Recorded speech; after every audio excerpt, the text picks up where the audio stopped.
প্রিয় ভিউয়ার্স, আজকে আমরা দেখব মাইক্রোসফট ওয়ার্ডে একটি পেজে অর্থাৎ আমার মাইক্রোসফট ওয়ার্ডটিতে কতটি পেজ আছে, কতটি শব্দ আছে, কতটি লাইন আছে, এগুলো কিভাবে বের করা যায় আমি আজ আপনাদের সেটি দেখাবো।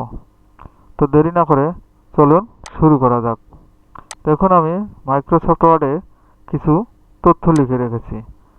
তো এখানে কয়টি লাইন আছে, কয়টি ওয়ার্ড আছে, কয়টি শব্দ আছে, টোটালটি এক নিমিষেই কীভাবে বের করা যায় আমি আজকে সেটি দেখাবো। তো আপনারা ভিডিওটি স্কিপ না করে দেখতে থাকুন। তো সবগুলো হিসাব করার জন্য প্রথমে আমাকে কম্পিউটারের কিবোর্ড থেকে Ctrl+A একই সাথে প্রেস করে অল সিলেক্ট করতে হবে। এরপর কিবোর্ড থেকে একই সাথে প্রেস করতে হবে Ctrl+Shift+G।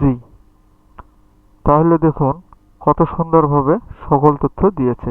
পেজ নাম্বার, ওয়ার্ড সংখ্যা, ক্যারেক্টার, ক্যারেক্টার স্পেস ছাড়া, প্যারাগ্রাফ, লাইন নাম্বার সব কিছুই দিয়েছে। তো ভিডিওটি যদি ভালো লাগে অবশ্যই লাইক, কমেন্ট এবং শেয়ার করবেন। সেই সাথে পাশে থাকা বেল আইকনটিতে টিক দিয়ে রাখবেন। ধন্যবাদ সবাইকে।